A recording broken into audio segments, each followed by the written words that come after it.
Yes Have Some Podcast is brought to you by Carnivorous Creations, your one-stop shop for all of your Proton Pack building needs. If you're in the market for a Proton Pack, head to carnivorouscreations.com. That's carnivorous with a K. You're going to find aluminum motherboards, resin parts, fiberglass shells, and a whole lot more. Find them on Facebook at Carnivorous Creations or head straight to carnivorouscreations.com. Remember, carnivorous with a K, and get started on an authentic, screen-accurate Proton Pack. Everything's under control. Situation normal. I don't want to grow up. Do you want some? Jurassic Park. Now playing at PS7. Ecto goggles with Ecto Popper, neutron blaster, and water zapper, each sold separately.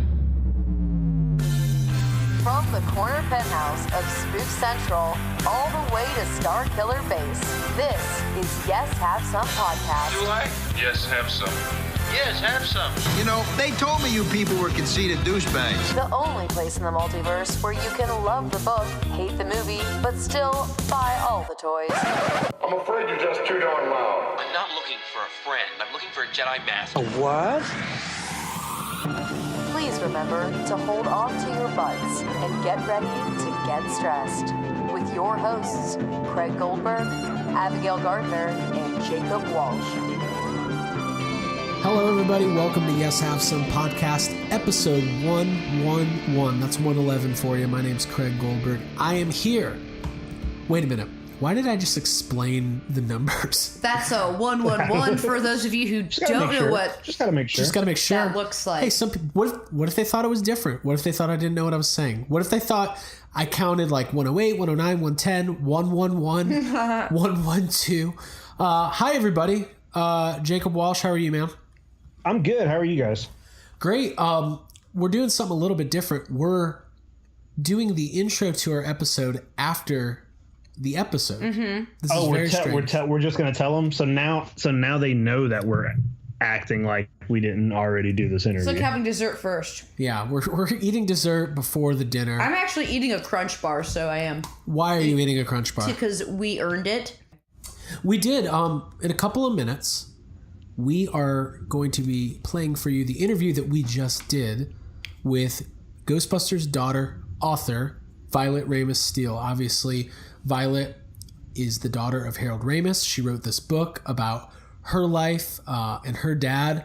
And we sat down for almost an hour and we had a really, really awesome conversation with her. I'm really excited for everybody to check it out. Abby, did you enjoy the conversation? Yeah, I absolutely did. This book, I was shook while I was reading it. It definitely got me. The relationship with her dad, like, it was very, very touching. A lot of inspirational stuff. And I was really looking forward to talking to her tonight after finishing the book. So I recommend everyone out there read it. And yeah, here it is. Before we get going on that, couple of housekeeping notes. We... Yes Have Some Podcast launched. We keep launching things. Every week we're launching something. Yeah. This week fun. We're out there. We launched we launched the Yes Have Some Club. It's a brand new free membership club for YHS Podcast, and we have physical, get them in the mail, hold them, loud and proud, display them, member ID cards. Yeah. Actual physical contact. Whoa. Did you see it? Yeah. God, I love Ghostbusters. It's I feel good, like right? watching it. It's so, like, I wasn't sure up until recently, but I think it's very good. I think I like it now.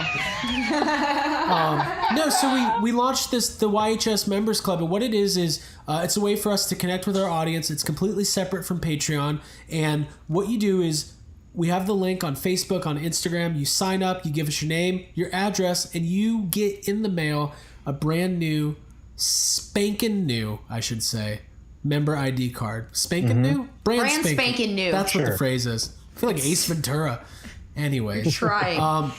So I was kind of overwhelmed. We had a lot of people sign up. We've got a lot of mail to send. Yeah. But if you haven't signed up yet and you do want the member ID card, just go to facebook.com/yeshavesomecast, or you can link off our Instagram page at YHS Podcast. You'll find the form, fill it out, and in a couple days you'll get it in the mail. Abby. Yes. For somebody who goes, why would I want to be in the Yes Have Some Club? What does that even mean? What does it mean to you? It means that you get a very cool free card, first of all. You also get a handwritten letter by me. Okay. And an envelope that hold on. You get a handwritten typed It's letter. hand-typed. typed letter. Guys, I typed it on my laptop. I emailed it to Craig. We printed it out at Jake's shop. Maybe it might have come from my mom's church. I don't know. It's come full circle. Coming from somewhere, wherever we can get it. All we're saying is that Don't you want to go to your mailbox and get something mail. from us? Mail We're is sending fun. mail. That's all we're saying. People don't send mail that much anymore. You don't when's the last time you got mail from somebody or that's not a bill or something. There wasn't that fucking package the mail of coupons. is fun. Hey, make the mail fun again. Make it good love again. that. Make it great. That's what we're doing. And also who doesn't want I've been guilty of in the past month looking for old video store rental cards on eBay just because it's cool to have cards. It is cool. They're just cool. And we're giving them for free. Yeah, and we want you to be a part of the Yes Have Some Club, and this is why. Because we're looking for like-minded individuals, not politically like-minded, although I did want to ask Violet what she thinks Harold would think of the current political climate in our country, but I didn't get to it. Maybe next time. Next time. But only politics. Tomorrow. Next time. And numbers. Politics and numbers. 111. If you are a toy collector, okay? If you're the kind of person who sometimes buys brand new NECA figures instead of paying your cell phone bill, if you're the kind of person who wishes hey, that's a good line. there was VHS steelbooks. Oh, wow. If my. If you like Jurassic Park, if you like Ghostbusters, if you like Star Wars, if you're into what we're into, we want you to be part of the club, and we want to send you this free card just because, if I was into a podcast that was like us, I would want a free card from them, but I couldn't find anyone to do it. So I just like being part of a club. Yeah, we want everybody, and it's a fun. Listen, we've been getting some good nostalgic. messages. It makes me feel like I'm back in the Nickelodeon club or the old National Geographic where you used to get Were you guys ever part of that club where every month they would send you a card with animal facts on it, and you had a file to put it in? That's what we should do. We should make one of those. I'm retroactively mad at my parents for not getting that. I'm mad got at them Highlights too. Magazine. Different reasons. Yeah. I am mad at everybody's parents on this podcast, especially mine. I really like that we're doing this. I'm really excited for people to get these cards. Here's the thing. When you get the card in the mail, what we want you to do is don't lose it, for one thing. Don't lose it because the second one's not free. Yeah, the second one's cost you It's numbered, so you're going to want to keep you want to. It's a hand-numbered card. Hand-numbered. By the way, everyone listening it's is... handcrafted. Hey, by the way, we're all hyped up after this interview. Everybody listening right now is like, we don't know what the fuck you're talking about. I just had so much chocolate. So what I'm saying is this. You get the card. It's hand-numbered. You sign it. You date it. You can laminate it if you want, but you don't have to. Pop it in your wallet. But before you do that, we want you to take a picture, put it on Instagram, put it on Facebook, tag us, use the hashtag YHS podcast, and show us. Be fun, be creative, do your thing. We're going to pick our favorites. We're going to be sending you t-shirts, coffee mugs. We're going to pick a couple winners every month, and we just want to have fun with it. We want to spread the word. Yeah. And we want YHS to be we want people to go to toy stores and be like, proud. You guys know you don't know Yes Have Some podcast? Yeah. We want you to make fun of people. We want you to taunt the toys. We want you to cut promos. Yeah. We want you to go to Toys R Us, a closed one. Film yourself cutting a promo with the card. Hey yo. No, we want this to be a fun thing, and we're really excited to send these out. So for the first round of people that signed up, you'll be getting them within a week, and we're very stoked about it. And that's it. We still got Patreon going on. We've been talking about it a lot. I'm not going to burn everybody's ears off, but if you want to be a Patreon subscriber, contributor for Yes Have Some, it's patreon.com/yeshavesome, and you get all the details there. We've got our first YHS VHS box going out next week. You think you like these cards? Whew. Yeah. Guys. I mean, if you want to hear us talk about Teenage Mutant Ninja Turtles Part 3 and possibly worse movies, the only way you can do that is through Patreon. It's through Patreon. So listen, we've got the Violet Ramis Stiel interview coming up. We've got the YHS members cards going out. We've got Patreon happening. We've got Instagram. We've got Facebook. We've got Twitter. Dragon Con. Oh, we got Dragon Con coming up. I cannot keep up with the amount of things we have happening, but I'm excited. I'm not excited. You know what I am, guys? I'm stressed as fuck. I am stressed out. Jesus Christ. God. Well, listen, anything else before we get to the interview? No, let's just do it. Let's just get to this interview. Yeah. All right. Well, coming up right now is the Yes Have Some exclusive interview with Violet Ramis Stiel. Her book, Ghostbusters' Daughter, is available right now in stores on Amazon. And also, she is on the board of trustees of the National Comedy Center in Jamestown, New York. And they just did their big grand opening. They've got Harold Ramis's flight suit from GB1 on display. What? Don't do it. I'm not gonna Abby's do just making fun of me. They've got the flight suit on display. They did a big grand opening up there, and it basically looks like a big, amazing interactive comedy museum that I cannot personally wait to check out. Having said that, I'm ready to get to the interview. Yeah, let's do it. I want to think about the interview. Let's do it.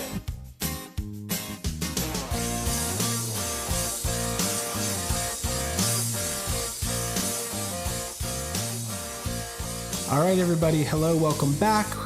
Yes, Have Some podcast. We are on the line right now with our very special guest for tonight's episode, author of Ghostbusters' Daughter, Violet Ramis Stiel. Thank you so much for joining Yes, Have Some podcast tonight. Yeah, it's great to be here. Ever since your book dropped, actually before that, our listeners have requested you as a guest. If you're not 100% familiar, we started off as a Ghostbusters podcast. Essentially, we're all kind of members of the Ghostbusters fan community. We're very involved.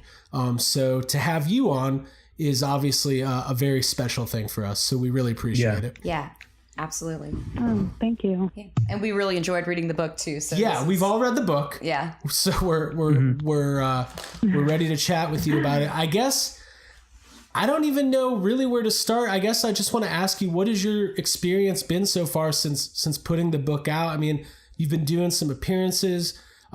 You've obviously did some book signings. I've seen your name kind of pop up all over the place. Has it been what you expected it to be, being your first book, or anything stands out as kind of a surprise? I mean, the whole thing is very new for me. Even though my dad obviously lived a very public life, I have not. So putting everything out there has been an experience. But the truth is, it's all in service of my dad and of sort of preserving and sharing these memories with people. And so, that part of it feels great. I mean, it's bittersweet, obviously, because I wish he were here to enjoy it, but people have been so supportive and wonderful. And so, it's really been amazing so far. Yeah, it's definitely, I personally enjoyed finishing it and was definitely brought to tears. And it was a really emotional experience. I'm very close with my father, and I really enjoyed the stories that you shared and related very strongly to this. It resonated deeply. And I mean, I always found your father to be a very inspirational person in my life, and this book just it really got me. It got me good. So it definitely hit home, and like I think one thing for me that I find interesting that I wanted to ask you about is that from a community perspective, the Ghostbusters community as a fan base, obviously Ghostbusters has kind of been a big deal for a long time, but the kind of rabid fan base, the Star Wars-esque, the conventions and the costumes and everything, that's fairly new.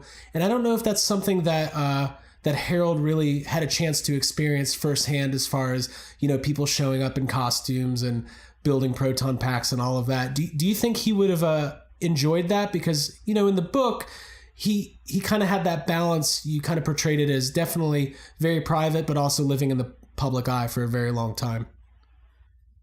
Yeah, I mean, I don't think that he knew at all, sort of how far-reaching Ghostbusters was in terms of building community, like you said. I remember emailing him a picture of someone's Ghostbusters tattoo, and he was so shocked. But now it's like, it's everywhere, and it really seems to have taken hold in this interesting way, separate from the what you call rabid fan base, but this really other beautiful side of it that's come up. The more negative side of it is sort of what pushed me out into the world a little bit. I wrote an essay about the new Ghostbusters, just because, you know, it was really sad to hear people even using my dad as an excuse to sort of hate this new idea, and I just felt like that was not something that he would have been okay with at all. Yeah, absolutely.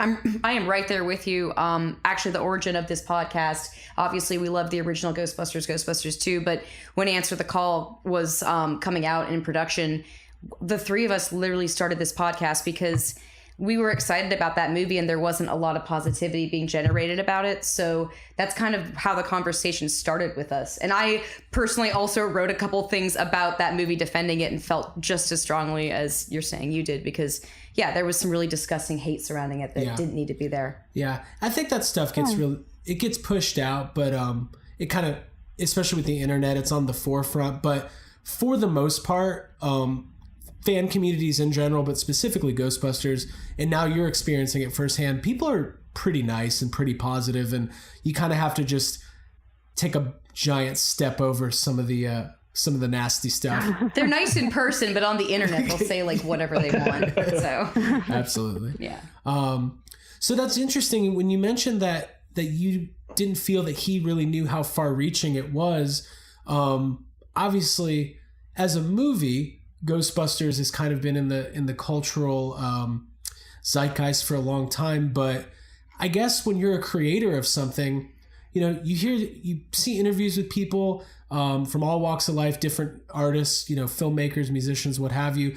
Well, they'll make a piece of art, and then it kind of exists, and then they'll move on to whatever their next project is, and maybe you never actually take a step back to realize like that thing is still there affecting people for a very long time. And there are people who are experiencing watching, you know, Ghostbusters or Vacation or Caddyshack or what have you for the first time, or maybe the 100th time, and just having the same reaction, even if they've seen the movie, you know, over and over.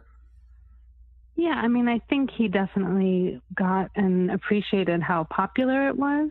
You know, I mean, he was involved, you know, he recorded the voice for the video game, and he had worked on a few different ideas for Ghostbusters 3. But I think because it was, you know, sort of just on the verge of the explosion of social media and all this, I just don't think he really ever got a chance to understand, you know, the sort of the depth that it really has taken on for people, and, you know, the amazing work in terms of, you know, fundraising and charity and community stuff that people are doing, you know, through this lens of Ghostbusters, which is so fantastic. Yeah. Absolutely. It definitely binds us together for sure. We're binded. Yeah. Well, I don't know how deep we want to go into it, but Craig and I were married, and he proposed to me on Valentine's Day, which was a Ghostbusters 2 reference. And then for our wedding, I actually dressed up like Ned Ryerson from Groundhog Day. So like, it's a very deep part of our life. Yeah. Actually, which I had to explain to my mom, but whatever. I just realized that we've taken it too far. I know. Now how deep did we just get with you? Does that mean we're like related? Yeah, I think so. Basically. Violet, I wanted to ask you, the National Comedy Center just opened up, and you're on the board there, and you were just there for the grand opening, and it really looked like a hell of a time. Could you talk a little bit about your experience being up there? And I guess there's some Ghostbusters props and things on display. Yeah, I mean, I really highly recommend anyone who can to take a trip out there and see it. I first got involved with them 3 years ago when they just had the groundbreaking for the center, and you know, the way they explained it to me is that they really wanted to create a space to honor the history of comedy and the people who really made it what it is today, to include the work that's going on right now, and to talk about the future of what it can be. And they felt like my dad was a really important part of that. And so, of course, I loved that. Right. And, you know, they worked with my stepmom, Erica, to figure out, you know, what an appropriate exhibit would be. And so they have his original Ghostbusters jumpsuit and, you know, some pages from the original script and a couple other things. And, you know, it's just a great place where you can go and learn and laugh. I mean, to be in a museum and hear people laughing all over the place is really a unique experience. So this last weekend I was there for the opening, and the Buffalo Ghostbusters came down and came to a talk that I did, and then we went and saw the exhibit together and took some pictures, and I signed their books, and they made me an honorary member of their group. And it was just this really sort of touching, beautiful tribute to my dad and what he meant to people and what he meant to comedy. Is that so? Obviously, processing the death of a loved one, let alone your own father, is tough for anybody. You have had a couple years with that. You've written this book. You've got people probably coming up to you on a regular basis, especially these appearances, showing so much love and respect to your dad. It doesn't get any easier, though, does it? It doesn't. No. I mean, I feel like grief is sort of an ongoing process, which I didn't understand maybe right away. I thought, okay, it's hard for a while and then it gets better. And I mean, it gets a little better, but you just sort of learn to live with it. The thing about the book that's great is that it's, given me a very positive, creative way to think about him and talk about him rather than just talking about how much I miss him all the time. Right. Yeah. But yeah, it's bittersweet, obviously, because with all of this going on, I mean, he's the one person that I want to share it with most, and I can't. Yeah. Do you think, so obviously in the book, you're very open, very vulnerable. It doesn't feel like you really hold back on any aspect of your life. And I guess as a writer, for you to give the honest portrayal of your relationship with your dad and where you are now, you have to dig in deep. Yeah. Yeah. I mean, that's what I was thinking. Right. Maybe I didn't think it through all the way.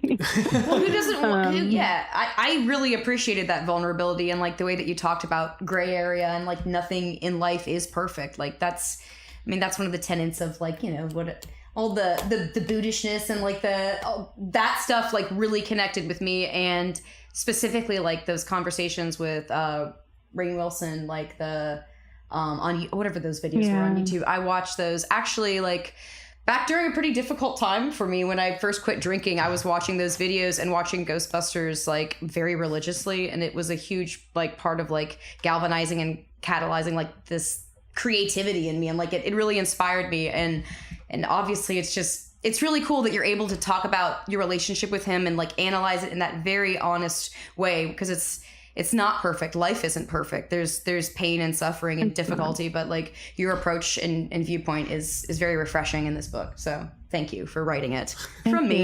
Yeah, totally. I mean, that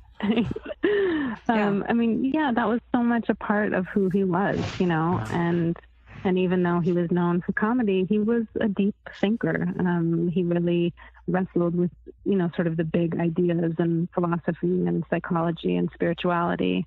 And that was always a part of our relationship and of his parenting. So he didn't hold anything back either, for better or worse. And that sort of, gave me permission to really embrace the good and the bad. And, we're not, like you said, nobody's perfect. We all make mistakes and screw up. And the most important thing is to try to learn from it. And if you can't talk about it and look at it, then you're probably not going to learn very much. Yeah. And if you could laugh about it, that's like the best thing ever, or know someone who will make you laugh through it. Yeah. Which is, that's what we do for each other once a week. At least we try. Yeah. We just sit and make each other laugh to deal with our pain. And we buy toys. Yeah. So, yeah. There you go. Do you think you would have written some version of this book if he hadn't passed, kind of, at an earlier age than expected? I mean, I do. We had talked about writing a book together about parenting, right? Existential parenting, which was sort of our little catchphrase. Yes, I love the title for that. Yeah, it was very funny. And we did always talk about stuff, and we'd all, sort of been in therapy independently and together at different points throughout my life. And so, I think he taught me that there was real value in sort of sharing your experiences. And so, it would have been a very different book, obviously. But I tried as much as I could to include his voice through these interviews and videos and conversations that we had, because he just was such a wise person and so generous with his knowledge. And so I hope that it captures some of that. And obviously it would have been 1,000 times better. No, well, I mean, I think what I love is that as a fan of Harold's and as a fan of Ghostbusters and all the movies he was in and everything he was involved with, and now as a fan of yours, it's true. Our exposure, because the internet, obviously the internet's been around since like 1998. There are interviews and talks with Harold Ramis that you can watch and view on YouTube, but from the original Ghostbusters cast, it felt like he was more private and maybe made himself less accessible. And that's probably a good thing, because I don't think it's no matter if you're a creator or an artist, like it's not your obligation to go out and like reach out to the fans and like, whatever that is, like you see a lot of people doing conventions and things like that. But we see Dan Aykroyd, he's everywhere all the time, and Ernie Hudson's really close with the fans. But I think the general consensus was like Egon was kind of everybody's favorite Ghostbuster. And your book and reading through it allowed me to connect with Harold Ramis through your story in a way that just would have never happened otherwise. Yeah. Yeah. Well, I'm very glad to hear that. And I did feel like, a lot of people knew him as Egon, but they didn't know the other side of him. And so I felt like I was sort of in a unique position to be able to give that to people. I'm not sure that he was, less out there because he chose to be private. I mean, I think writers are not celebrated in the way that other people in entertainment are. Mm-hmm. I think, I love that he was your favorite Ghostbuster, but, with Dan and Bill, I mean, they have really big personalities, and he just, from very early on in his career, realized that he wasn't going to be the guy, sort of jumping into everyone's face and, being center stage. He was more comfortable sort of on the side, but not because he was private, but just because he knew that, going back to Second City, he wasn't trying to compete with John Belushi. Right. And later, I think he and Bill really complemented each other in that way. I mean, it's a classic, sort of buddy paradigm, but it wasn't that he didn't want to be out there. I mean, he loved it. I think, he just unfortunately maybe wasn't as well known or as appreciated at the time. It's funny when you mentioned the big personalities, because I was thinking we were talking about the Comedy Center opening, and there's the video of Dan Aykroyd showing up on the Harley with like which I watched it like 5 times because we love Dan Aykroyd, but it's like he shows up and he's like immediately like singing with the house band, and it's just like those are how do you compete with that? Huge personalities to compete with, right? So you don't right. What was obviously you talk a lot in the book about different people being around, whether it be, Bill Murray or Gilda Radner or, which Abby. I very much appreciated that picture of Gilda Radner holding you as a baby. I was like, oh my God. She has been all of those pictures are amazing. Yes. Like that's such a cool thing about the book is just like looking at all these personal photos, of just you and Harold and just like icons, people all that the random people just hanging out. And I'm like, it's just so cool you don't get to see like that kind of stuff very often. Mm-hmm. Yeah. It's very special, very personal. I mean, it was definitely sort of a thanks. I mean, that's all thanks to my mom. She was, an obsessive photographer and documenter. And so there were thousands and thousands more that didn't make it in. You could probably put out a companion. Try to figure out a way to get them out there. You could put out like a companion picture book and probably, double your sales. I'm just from that perspective. Sell them as a lot on eBay. Jake will buy them. But what I noticed, obviously, Dan Aykroyd and your dad had a working relationship. Were they hanging out a lot outside of their times, working on projects together? Because it didn't seem like his name came up as much, especially kind of like throughout the 90s and 2000s. Yeah, I mean, he certainly made appearances from time to time, but I think, I'm not exactly sure, I think he's up in Canada, I don't know, or in New York, and we were in Los Angeles. We don't know where Dan Aykroyd is. I don't Dan Aykroyd doesn't know. He's a rambling man. He's on the mothership. Yeah, but they definitely talked and had, so much love and affection for each other. And, I think maybe socially it wasn't as much overlap, but certainly no lack of love. Right. That's cool. That's really cool to hear. So before the book came out, there was a couple of articles that were released that kind of touched on, I think it's fortunate and unfortunate. I mean, the famed Bill Murray feud is something that has kind of become like folklore, especially around these parts in our household. It's definitely something we've talked about a lot. But even if you separate yourself from the fandom and just look at the story of like two people who intersected with each other on an artistic level and a level of friendship for these like really important moments in each other's lives, to have a falling out, you wonder, we've always wondered like maybe what happened, and you were able to shed some light on that, and then some news outlets kind of picked up on it. Mm-hmm. Is there anything really more to say? You kind of laid it out in the book that there's still some mystery there, and maybe the two of them are, the gatekeepers. Hate to use that pun. Yeah. But I mean, we all were happy to hear that Bill came around and reached out. And all that, but yeah, Bill always seems like kind of a difficult guy, that he's just kind of hard to read. That I don't know.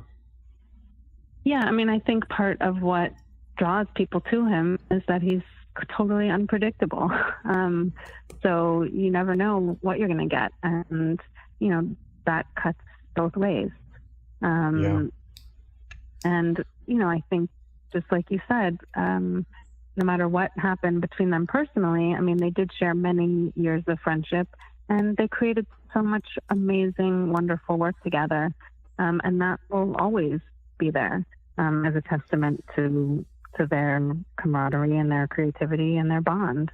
So I think the personal stuff, I mean, people are complicated, and it's okay. And sometimes you need to take a step back and get some distance from these close relationships. And, what are you going to do? Yeah. And I think as human beings, we can all relate to that. We've all had friendships that have gone sour for one reason or another. And sometimes it's just people grow apart and things like that. I always kind of had a theory that maybe there was some envy on the part of Bill Murray, because there's been little hints and things in interviews over time where he's talked about wanting to write and wanting to create but not doing it. And I don't know what your dad was so prolific. I mean, when you talk about the 5 or 6 greatest comedies of all time, it's like Harold Ramis. So, and not just from acting, obviously, like, writing and directing and I don't know. That's my little. It's almost theory. Like that grass is always greener kind of thing, because it sounds like, from what we were saying, if Harold Ramis wasn't in the spotlight as much, he was behind the scenes, like orchestrating the scene and giving the lines and like creating everything. So It's almost like if you're on the flip side of that, I don't know, do you want that more? Maybe there was something like that. You never know. Yeah, who knows? And I think, like you said, in these long-term relationships, sometimes you get, stuck in your roles, and maybe you don't want to be that anymore. And it's hard to do when you're still with that person that's, playing the other part. So who knows? I mean, maybe one day you can ask him. We'd love to. I've been trying to get to the bottom of this. I had the chance to talk to Richard Dreyfuss for a few minutes at a convention, and him and Bill Murray famously just did not get along on the set of What About Bob? And his quote to me, and What About Bob is one of my favorite movies of all time. Same here. And I asked him, I said, hey, I heard some rumors, but I love the movie, so I thank you for putting up with Bill Murray. And Richard Dreyfuss looked at me and said, oh, I didn't put up with him. And he basically went on to tell me about how big of a pain in the ass he was. But you know what? Oh, wow. Hey, those are Richard Dreyfuss's words, not mine. Yeah, true. It's true. So, but anyways. Blame Richard. Yeah, blame Richard. So the book's out. You're doing these appearances. How do you, as an artist, because we've all three of us have participated in artistic creation in some form or another over the years. And when you put so much work into something, obviously you spent years on the book and it's finally out, what do you do with that energy that's put into it? Because I know for me personally, it's really hard. There's been times where I've worked on a project for a really long time. It's completed, it's successful, you get praise for it, but I still don't know what to do with myself. Have you had to deal with any of that? I mean, yeah. Will you be Craig's therapist right now and help him? Yeah. How are you doing it? How are you? Yeah, exactly. How did you do it? How did you do it? Yeah, I'm cooking a lot. Yeah. Good. Baking up a storm. Yeah, I mean, I don't know. I'm still sort of. It's not quite in the middle of it, but I'm still sort of focused on just finishing out this year, I guess, at least. Devoted to getting the book out there as much as possible. And then, I really don't know. I mean, the hard thing is, because it is such a personal story and it is connected to this part of me that is never going to go away. I mean, I don't know that I will ever fully move on and leave it behind, but I'm sure there will come a time when I'm ready to stop talking about it. Right. But I'm not there yet. So I will worry about that when the time comes. Yeah. And that makes perfect sense. I mean, obviously you talked about in the book how you had talked about writing a book eventually. How long after, his passing did you say, okay, this has to happen. This is how I'm going to start, processing the grief, as you mentioned earlier? Right after the day he died, I started getting messages from people just telling me, how much he meant to them, and, that the best memories of their childhood were associated with him, and that, his work got them through these really hard times in their life. And so, that was really comforting and moving to me. And, I was so worried about forgetting him, or forgetting anything having to do with him. So I just started writing down every memory that I could think of for the few months right after he passed. Just words here and there. Oh yeah, the Christmas tree story, or this or that. And slowly I sort of went back and expanded things. And initially I just thought, oh well, this is something that my kids will enjoy later, or my brothers might appreciate.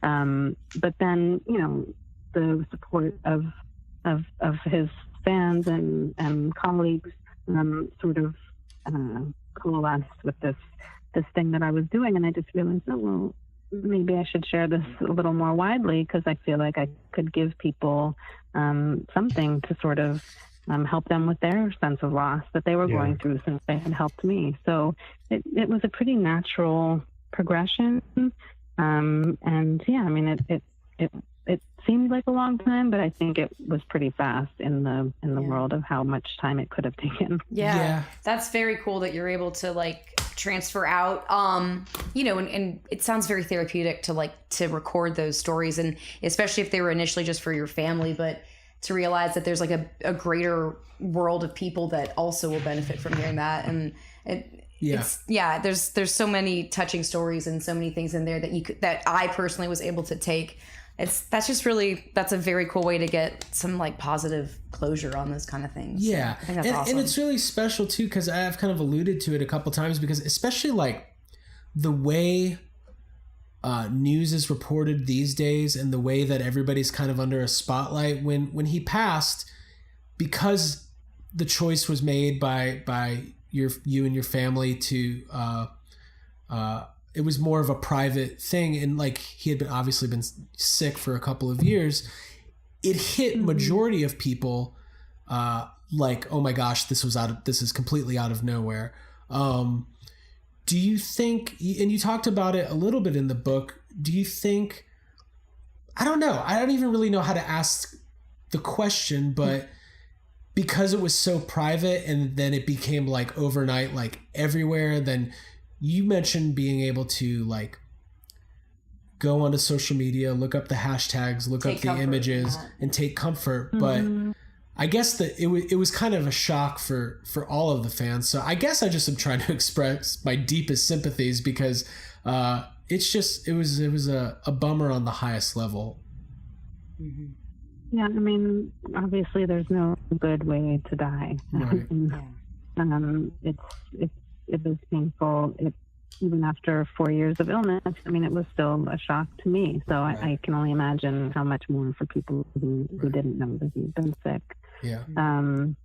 And, you know, I mean, sort of going back to what you were talking about earlier, I mean, yeah, it was 4 years. So I don't know what everyone thought he was doing in that time, but it was hard to not talk about it then, because I knew that people would have wanted to share their support and their love for him while he was, you know, to receive. Yeah, it would have definitely been. It would have been the same outpouring that was there.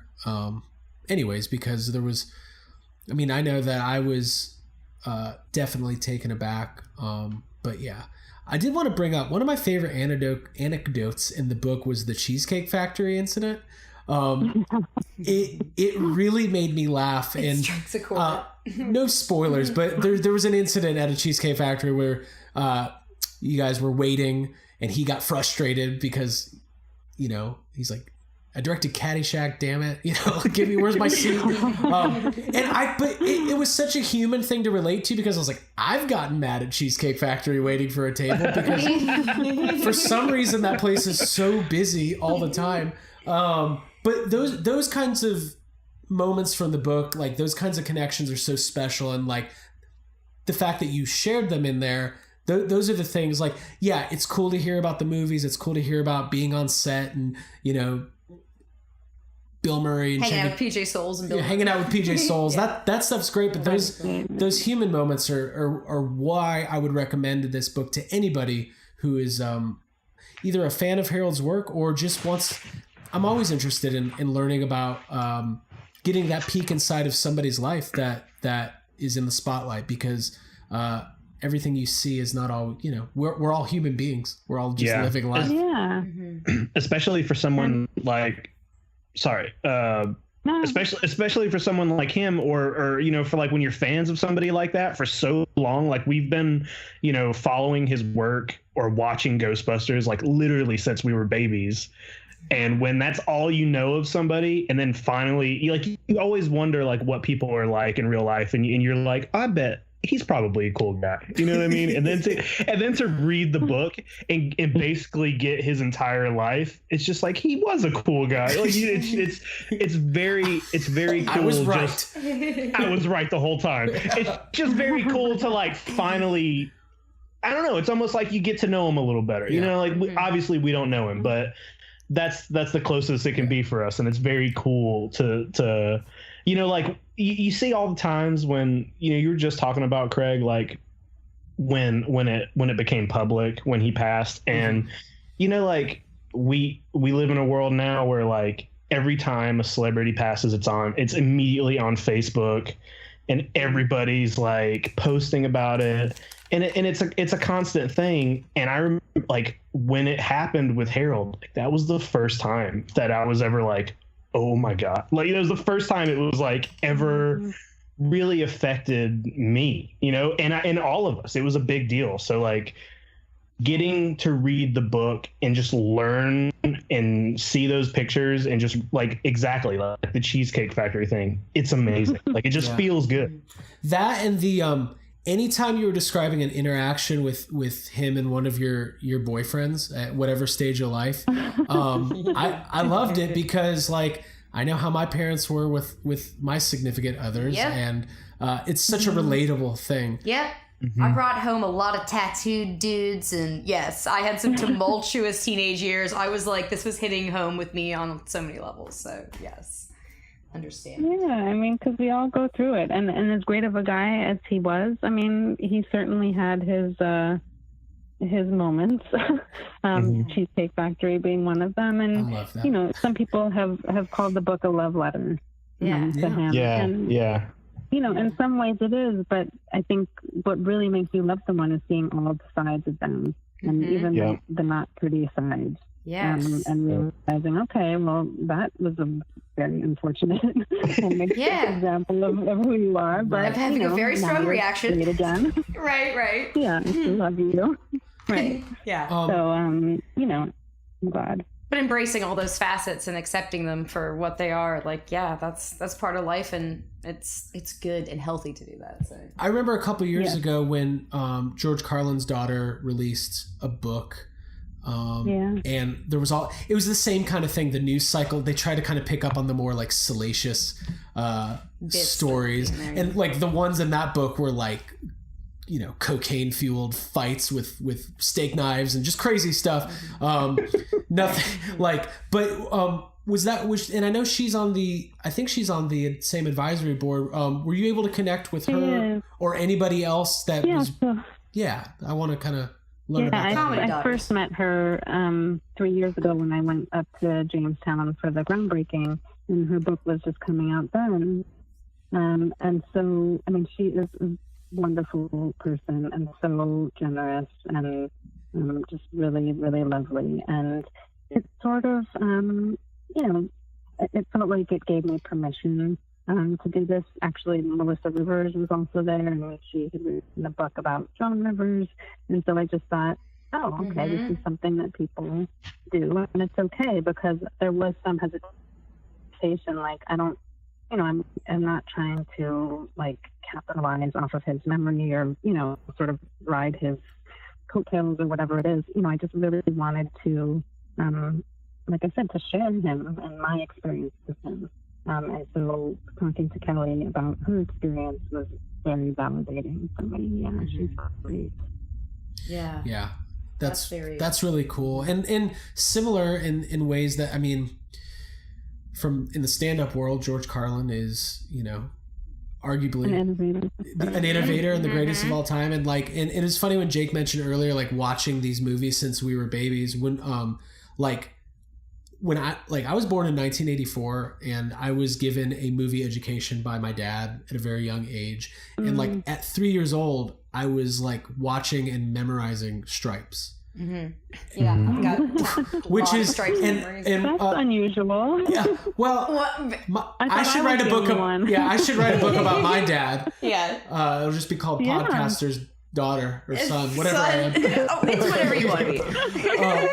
But when a couple years ago, when we were out west for the for some of the Ghostbusters events before the new movie came out, I had a chance to interact with Ivan Reitman, and I told him that, and he had a funny anecdote about how a lot of people in your age bracket tell me that Stripes was one of the more impressionable movies, and he's like, but you don't realize it. It's the first time you saw a naked woman that wasn't your mom. Right. And I was like, oh, you're probably right.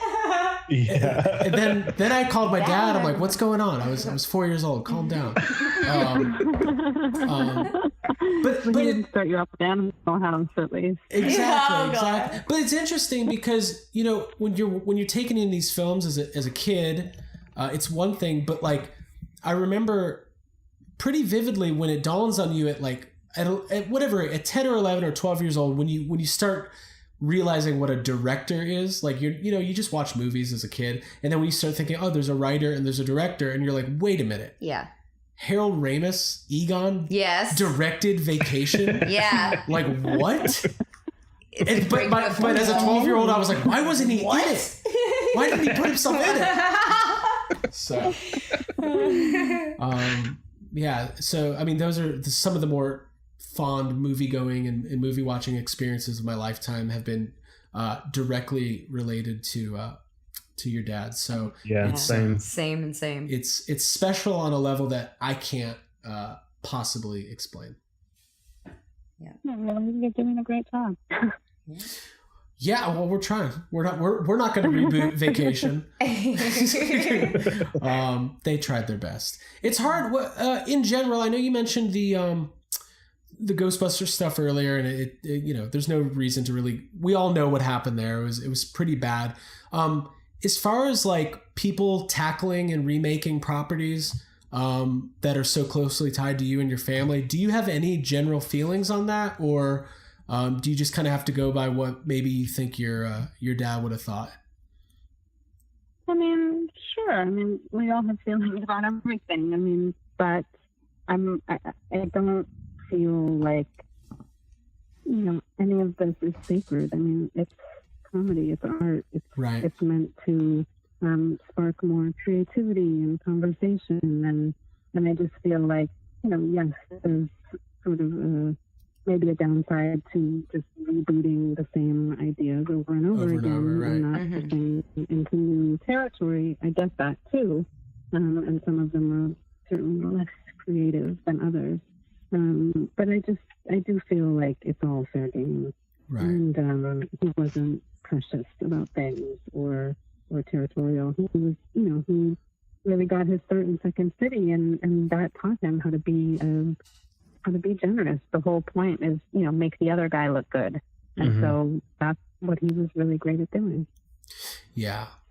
Yeah, and I agree with that. I mean, the just film in general as a medium has only been out for like, I don't know, 100 years or something. So it's all going to get remade and twisted and rebooted eventually. So we're just starting to see it, you know, more now. Mm-hmm. If anything, for people who hadn't seen the original, maybe it will, you know, open their eyes, or they can see the new movie and go back and watch, you know, the good movies. So the good one. Yeah, exactly. Yeah, I mean, I think the point is there's enough to go around for everybody. Yeah. You know, one story told doesn't mean that no one else can tell it again. I mean, even with this book, like, you know, it's just my perspective. Like, if another person in my family wants to make their own project and tell their story, great. Like, it's not, you know, it's not a zero sum. Yeah. Right. Yeah. But before we, you know, kind of get wrapping up here, I did want to talk about the family unit presented in this book. Oh, well, maybe it'll be a movie. Did you sell the rights to the movie yet? I feel like it's such a good time to be reading about the non-perfect family unit and the you know, different kids from different parents, and obviously all the stuff you go into with finding out that you had a sister that you didn't know about, and all of that. Like, you know, when you see the headline, it's like, oh my God, this is shocking. But then if you like look to your left and to your right, and to peel back anybody the layers that you of know, any other human being, it's like, everyone's life is messy. And everybody. Stuff like this is stuff that so many people can relate to, and I just again want to tell you how much I appreciate it, because like we all have, you know, things along those lines that one of my. I'm sure this is something that people go through and they talk about in therapy, but like the hiding everything and stuffing everything away is it's just the worst thing that you can do. It's poisonous. Because it comes out eventually. Like eventually you're going to have to deal with these emotions. And it just creates all this shame. And that doesn't help anything. I mean, it's hard enough as it is to deal with things in an open and honest way. So to like sort of bury it and think that you can avoid that, you know, I mean, how much extra pain does that cause? Absolutely. So yeah, I mean, again, he was a great example of like, oh, okay, there's this thing, and you know, it's big, and we're going to get through it together. And and I think that really should be a lesson for everyone, or certainly can be if they want it. Yeah, there's definitely like a lot of hope in the book, and in the real storytelling of what happened, you know, with your family. It's like it provides the fact that things can work out. Like if you're honest and authentic with each other, like you can get through some really difficult things. Yeah. And that's without going into too much detail, because I do want all of our listeners to go, and if you haven't read the book, go read the book. But there's a couple like bullet point moments where it's like, whoa, this is like as heavy can get. And to see how you dealt with it and how your family dealt with it and how your dad dealt with it, it's like eye-opening and I think really inspirational. So yeah, thank you. Absolutely. Well, we really appreciate your time. We're gonna get wrapped up here. I did want to tell you, I've always felt a close connection with the gang. Bill Murray being from Chicago. I'm from the Chicago area. I was actually born in Highland Park Hospital. Wow. So my whole family is in Highland Park, Deerfield, Buffalo Grove. So I've always felt a little bit of, because there's the part of the book where the move from the glitz of Hollywood LA, to the North Shore. And I was like, I know this. Which it is like complete. That's like culture shock. It's a completely different. It's a different thing. So I really enjoyed reading about that. Do you have any favorite mementos or things, whether personal effects or things from movies that you've ended up in your possession that you'd feel free sharing with us? Not sharing, not giving to us. Will you if you send want us to. stuff?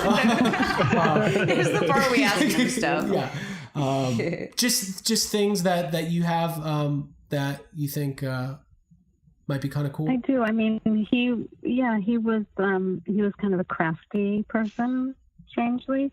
So he got into like knot tying for a while. Yeah. And made a bunch of keychains with this sort of monkey fist knot. So I have one of those that I carry around with me everywhere. That's cool. Yeah. I know that. And then when we, exactly. When we went to France, we visited the Bayeux Tapestry, and he then embroidered a pillow with part of the tapestry on it, and I have that. And then, of course, the golden slinky that somebody sent to him, after Ghostbusters 2, which I love, and no child in my house is ever allowed to touch it. Right. Yeah, we have that behind They'll glass, try and too. straighten it. Can't have that. Exactly. I guess we should touch on this. You mentioned it earlier. There was different versions of Ghostbusters 3 being developed for a long time. And I guess right around the time that Harold got sick, he was actively working on a script with Gene and Lee Eisenberg and Gene Stupinski.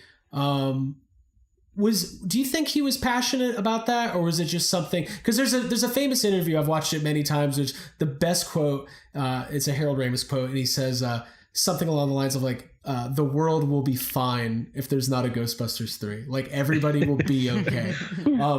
Which helped me deal with it for a long time, because I was one of the people like, searching it every day. Every day, Ghostbusters 3 news. Do you think that was something he was going to give his all on, or was it just an opportunity presented and he thought it would be fun to kind of get the old gang back together?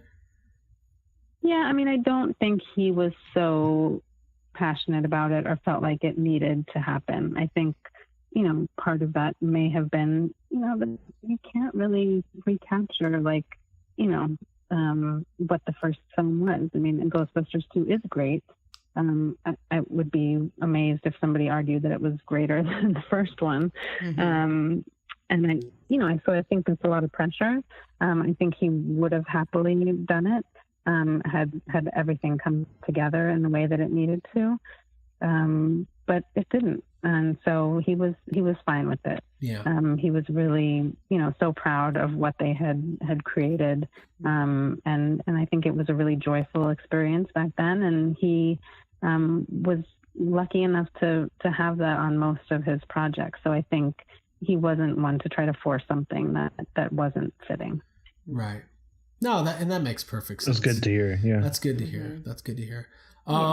Well, we really appreciate your time. I feel like we just barely scratched the surface. We didn't even get into Groundhog Day, which has become like just universally accepted as one of the greatest movies of all time. Yeah. It's like Barack Obama's favorite movie. So it's like kind of, it's up there. but maybe we can catch up down the road and do this again and see see what you're up to and where this journey is taking you, because I'm assuming there's more books being planned. Well, we'll see. We'll see. You will be one of the first to know. Yeah. Okay, cool. I'll call you like every day. Yeah, so we'll just call you tomorrow. Search it every day. Every day. That's what I do. I latch onto something and every single day I just check on it. Well, listen, the book. We're best friends now. We're best friends, and this is good. There we go. The book is called Ghostbusters' Daughter. Last thing. Did you have any alternative titles that you were going for, or was that something that you settled on pretty early on? That was sort of my working title, and part of it was because I had written like a little parody song to Coal Miner's Daughter. Oh, right. Yes.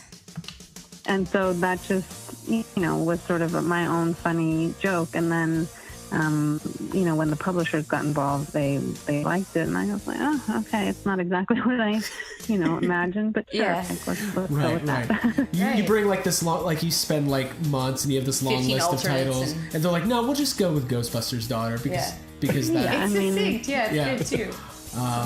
But I will say when you go into Barnes and Noble, like it pops the book cover, the color, like everything about it. It stands out. So, and it's a wonderful book, and we very much appreciate your time.